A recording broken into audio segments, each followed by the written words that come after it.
Welcome to Facts TV News, where everything is true. Teen traumatized after witnessing dad dies. As tempers flared on the ferry protest in Denham Town over a controversial fatal shooting, the slain man's family is worried about the future of his son, who has reportedly been traumatized by the incident. Residents said that Horan Glenn died in front of his 13-year-old son, a St. Andrew Technical High School student who is said to be in need of counseling. The child's mother and grandmother also witnessed the 32-year-old taking his last breath on Charles Street. The alleged confrontation happened in a matter of seconds around 6:20 p.m. The lead up to the shooting have been captured on amateur video, but there is no footage of the critical alleged clash. Angry demonstrators turned Spanish Town Road, Charles North, Regent and Beeson Street into a canvas of chaos, with old cars, refrigerators, tires and debris littering the corridors and blocking traffic on Monday. As protesters claimed that Glenn was the victim of cold-blooded murder, soldiers stood in the morning sun carting away mangled metal. The refrain of recriminalization is nothing new to security patrols in low-income communities in the capital, where there is deep mistrust between the police and army on one hand and civilians on the other hand. One of the soldiers forced to take hands-off responsibility in the clean-up work lamented an earlier era when soldiers wield such authority that they would command their residents and others them around. You have a thing named Jamaicans for Justice JFG and Independent Commission of Investigations Indicom now. From here tell the residents them start video and run go call them. Before that, we just go into the nearest yard and anybody we see, we tell them to come clear the road, the soldier said, while removing roadblock wreckage on North and Regent Street. That erosion of decades old reverence, fear even, of the army has been forewarned by critics of the increasing militarization of Jamaica's standard security apparatus, where familiarity, proverbially, breeds contempt. Soldiers have become ubiquitous over the past 5 years of the Holiness administration, while the use in zones of special operations, states of emergency, and the recent establishment of a joint task force.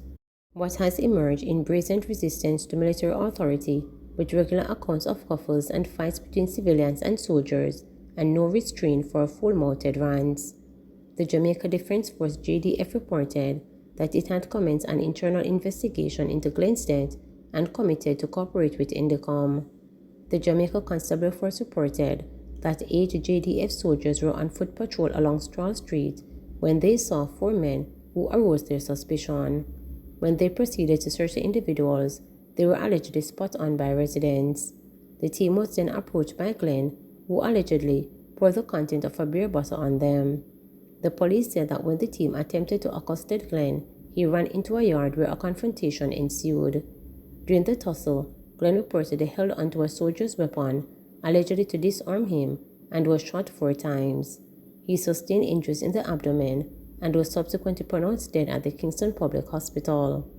Indicom Commissioner Hugh Fortner said the watchdog has also commenced on independent investigation. Countering the police narrative, Shanika McDonald, Glenn's oldest sister, said her brother was not a violent person. Horan was a nice person. One thing him do, a drink and party. Him never hold a gun from him born, McDonald said, dispelling suggestions that he attempted to disarm the soldier. The soldier lick him and him chuck him back, and one of them kick him, and my aunt-in-law drag him and carry him up at the yard. Him dead right in front of him son, him baby mother and him mother, she said of account of what transpired on Saturday. Glenn would have celebrated his 33rd birthday on May 18. The residents are appealing for a speedy probe into the incident. I better them did bust up him head, we would still have him with us. We no rate no soldier again. We did rate them, but not again, the residents said, as others sang in sync with Buju Banton's song Murderer, which blared from speakers Monday afternoon. The irritated residents also heard insults at the soldiers, who returned to clear the blockage. A miracle too good to be true. Miracle Travel Limited, a job placement service contracted by a group of Caribbean Maritime University students to secure employment on the United States J-1 visa, summer work and travel program in 2020, has come under growing scrutiny for an information blackout after pleas for refund of thousands of US dollars. Students who made contact with reporters explained that they were first introduced to the company through representatives who visited the university campus and handed out flyers advertising the agency's services. At the time, the company was also listed on the Ministry of Labor and Social Security website and showcased on Miracle's Facebook page, bearing images of fellow CMU students who had gone overseas on the program through the agency. That shiny promotion attracted one CMU student who requested anonymously to register for the 2019-2020 program. She began making plans to leave the island in the hopes of earning a reasonable income to fund her education. But the student's plan crashed when the world was struck by the COVID-19 pandemic, which made travel increasingly difficult or impossible as nations pulled down the shutters on inbound passengers traffic for weeks or months. The charge severed on participants in the work and travel program varied from US $900 to US $1,800. The majority of them secured work in resorts, hotels, restaurants, and amusement parks in non-skilled service positions. The CMU student mentioned earlier, she paid up to US $2,000 in fees to work in the summer of 2020, but was informed by Philance Minot, manager of Miracle Travel, that the program was suspended until the following year. That was in line with the announcement made by then United States President Donald Trump, who issued an executive order in 2020 suspending all employment-based immigration for the rest of the year. Many territory students were then charged a US $400 cancellation fee by work and travel agencies across the island, while others were later promised refund in 2021. Miracle Travel Limited was reportedly among those who made those promises. Repeated attempts to contact Minot by telephone have been unsuccessful, as calls have not been answered. Students said they were assured that their position in the program was secured for the following summer, but communication between Minot and the students went dead for months. Somehow, he convinced me and others to roll over the money for 2020 over into 2021, but we were just there waiting, not hearing from him, wanting to know what happened, and then communication was just lost, she said of the dilemma. As the time to travel neared, with no word from the agency, concern grew among the students, causing them to contact their US-based sponsor, United Work and Travel, which informed them that no payments were ever paid over for their travel. I don't know what became of the money. When we asked for the money on numerous occasions, he just didn't give a proper excuse. I just don't know what happened, said one student. Since the 2-year ordeal, students have been in receipt of numerous emails from the company about refunds to be issued. One email dated September 28, 2021 read, "We understand that waiting can be challenging. This period has always been challenging for the company. Nonetheless, we are 100% committed to putting the company in the position to complete the remaining refunds.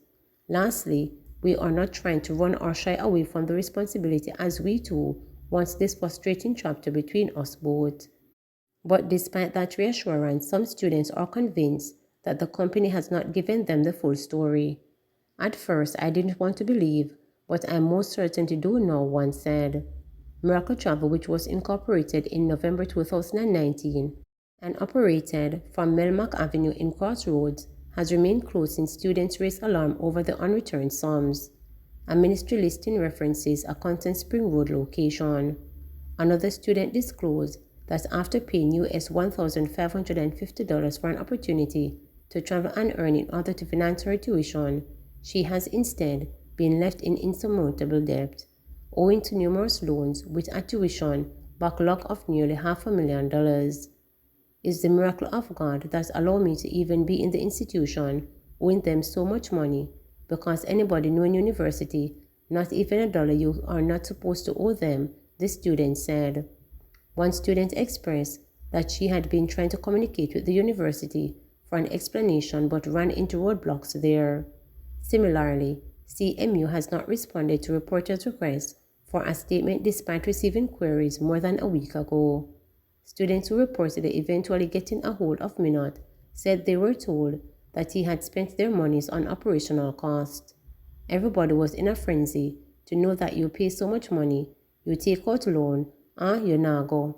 Some of we have to sit out college for that semester. Some of we still not start college for third year, as student explained. After months of investigative work, the student tracked down some of Minot's family members on social media and sought their assistance as mediators in appealing for their refunds, but little progress has been made. We've been trying for a month now just to have somebody hear us, a student lamented, adding that others have gone to both the Kingston Central and Crossroad Police Station to file complaints, but reported cops turned them away, saying it was a civil, not criminal matter. The last time students heard from the company was in March when Minot continued giving empty promises and reportedly threatened to take legal action for answering allegations on social media. Deshaun Cook, Vice President of Jamaica Union Territory Students JUTS, said in February that he was not aware of the situation and that no concerns have been brought to him formally. He said that he was aware that some students had received refunds from other agencies since not being able to travel in 2020. I would encourage persons to reach out to us and provide us with all the information they have on these persons, anything that can be used to track them down, he stated. In March, Cook informed reporters that the JUTS had been working relentlessly to have the matter resolved. In response to reporters' questions post March 16, the Ministry of Labour and Social Security stated that this was not an unfamiliar case of questionable activity involving job placement agencies. In the past, operators have taken before the court an order to refund money to students, said the ministry on March 29. No further details were offered on timelines and number of flagged cases. The ministry was unable to confirm the company's tax status, but did not say that being tax compliant was a requirement for obtaining a license. A ministry representative explained that in order to ensure legitimacy, company applying for a license must undergo vigorous vetting, including a preliminary interview with operators of the business. They are also advised of the requirements of the Employment Agencies Regulation Act. Background checks are to be conducted by the police and the Office of the Supervisor of Insolvency within the Labour Ministry to determine whether the owner of the business is or was bankrupt. Miracle Travel Limited at the time met all the requirements and was granted a license. However, as the license is valid for only 1 year, Miracle Travel would have been removed because of the expiration of those terms. No effort has been made to renew the license since then, said the ministry. The Labour Ministry has advised those students who are owed thousands of dollars to make contact with its office to file a formal complaint against the agency, which would trigger an investigation. In other cases, students can report the incident and give a statement to the police, which may result in the operator being charged and prosecuted. Students may also file a suit with the Supreme Court. Though not specifically addressing the Miracle Travel situation, Acting Assistant Commissioner of Police Cleon March acknowledged that fraud allegations were in the height of the coronavirus pandemic, as many persons left themselves vulnerable in their quest to travel abroad. From time to time, we've seen a proliferation of those so-called agencies popping up, and Jamaicans love to travel overseas and work. And so it seems attractive to a lot, especially youngsters who are both skilled and unskilled, only to run into problems later on, where they no longer can communicate with some of these persons who are soliciting business, March stated. The police, he said, have used social media educational efforts to urge people to conduct due diligence checks before handing over money to organizations. It's been going on for a long time, and we've succeeded in convicting quite a few of these persons, but it still persists, he said, adding that fraudsters tend to shut operations quickly. Please remember to subscribe, like, share, and click the notification bell for daily updates.